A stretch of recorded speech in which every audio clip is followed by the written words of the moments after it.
বাংলাদেশের এমন কিছু জায়গা আছে যেখানে রাত নামার পর মানুষ আর যায় না, কারণ তারা জানে কিছু রাস্তা শুধু মানুষের জন্য না। আজকের গল্পটা এমন এক রেল স্টেশনের, যেখানে বহু বছর ধরে কোনো ট্রেন থামে না। তবুও মাঝরাতে সেখানে একটা ট্রেন আসে, আর যারা ভুল করে সেই ট্রেনে উঠে তারা আর কখনো ফিরে আসে না। আমি আরজে সেলিম, আর আপনি শুনছেন ডার্ক নাইট হরর বিডি। রাজশাহীর এক প্রত্যন্ত এলাকায় বহু পুরনো একটা রেল স্টেশন ছিল, নাম কালীপুর স্টেশন।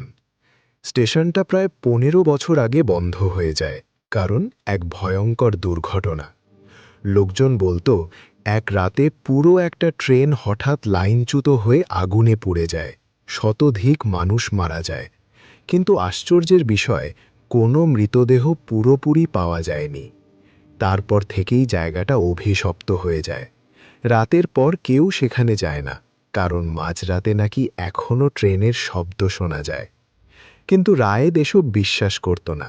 সে একজন ডকুমেন্টারি ফিল্ম মেকার, ইউটিউবের জন্য ভয়ঙ্কর জায়গা নিয়ে ভিডিও বানাতো। তার বন্ধু সাব্বির একদিন তাকে বলল, ভাই, যদি সত্যিকারের হরর কন্টেন্ট বানাতে চাস তাহলে কালীপুর স্টেশনে যা। রায়েদ হেসে বলল, ভূতের ট্রেন নাকি? সাব্বির গম্ভীর হয়ে গেল। ভাই, যারা দেখেছে তারা কেউ স্বাভাবিক নেই।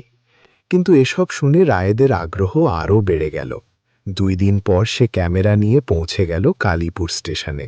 স্টেশনটা দেখে মনে হচ্ছিল বহু বছর ধরে এখানে কেউ আসেনি।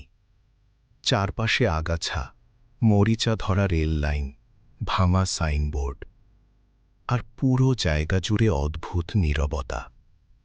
রায়েদ ক্যামেরা অন করল। বন্ধুরা, আজ আমরা দাঁড়িয়ে আছি বাংলাদেশের সবচেয়ে রহস্যময় রেল স্টেশনে। হঠাৎ তার ক্যামেরার মাইক অদ্ভুত শব্দ ধরতে শুরু করল। মনে হচ্ছিল দূরে কেউ ফিসফিস করছে, কিন্তু আশেপাশে কেউ নেই। রাত বাড়তে লাগল। ঠিক রাত 1:44 দূর থেকে ট্রেনের হুইসেল ভেসে এলো। রায়েদের শরীর ঠান্ডা হয়ে গেল, কারণ এই লাইনে তো বহু বছর কোনো ট্রেন চলে না।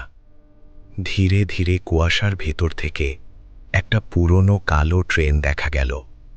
ট্রেনটার জানালাগুলো অন্ধকার, কিন্তু ভিতরে অস্পষ্ট কিছু ছায়া বসে আছে। ট্রেনটা ধীরে ধীরে স্টেশনের সামনে এসে থামল, আর তখনই রায়েদ খেয়াল করল ট্রেনটার গায়ে আগুনে পোড়া দাগ।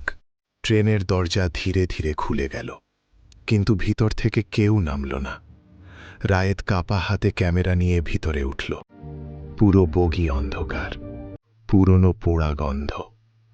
হঠাৎ ট্রেনের ভিতরের লাইট 1 সেকেন্ডের জন্য জ্বলে উঠল, আর তখন সে যা দেখল, সব সিটে মানুষ বসে আছে, কিন্তু তাদের শরীর আগুনে পুড়ে গেছে। কারো মুখ নেই, কারো চোখ গলে পড়েছে। সবাই চুপচাপ তার দিকে তাকিয়ে আছে। রায়েদের হাত থেকে ক্যামেরা পড়ে গেল। ঠিক তখনই ট্রেনের দরজা নিজে থেকেই বন্ধ হয়ে গেল। ধীরে ধীরে ট্রেন চলতে শুরু করল। রায়েদ চিৎকার করল, দরজা খোলো, কিন্তু কেউ উত্তর দিল না। হঠাৎ তার পাশের সিটে বসে থাকা পোড়া লোকটা ধীরে ধীরে মাথা ঘুরিয়ে বলল, তুমি কেন উঠলে? ট্রেনটা অস্বাভাবিক গতিতে ছুটছিল, কিন্তু জানালার বাইরে কোনো শহর বা গ্রাম দেখা যাচ্ছিল না, শুধু অন্ধকার। মনে হচ্ছিল ট্রেনটা অন্য কোথাও যাচ্ছে।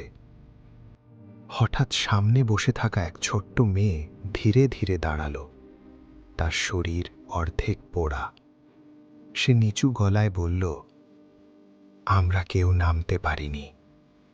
রায়েদ কাঁপতে কাঁপতে জিজ্ঞেস করল, এটা কোথায় যাচ্ছে? মেয়েটা ধীরে ধীরে হাসল। শেষ স্টেশনে। হঠাৎ পুরো ট্রেন কেঁপে উঠল। বগির চারপাশে আগুন জ্বলতে শুরু করল।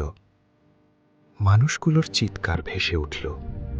কেউ সাহায্য চাইছে, কেউ দরজায় আঘাত করছে।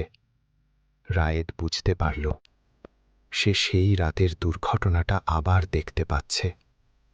ঠিক তখনই ট্রেনের শেষ বগি থেকে ভারী পায়ের শব্দ ভেসে এলো। ধূপ, ধূপ, ধূপ। অন্ধকারের ভিতর থেকে ধীরে ধীরে একজন মানুষ বেরিয়ে এলো।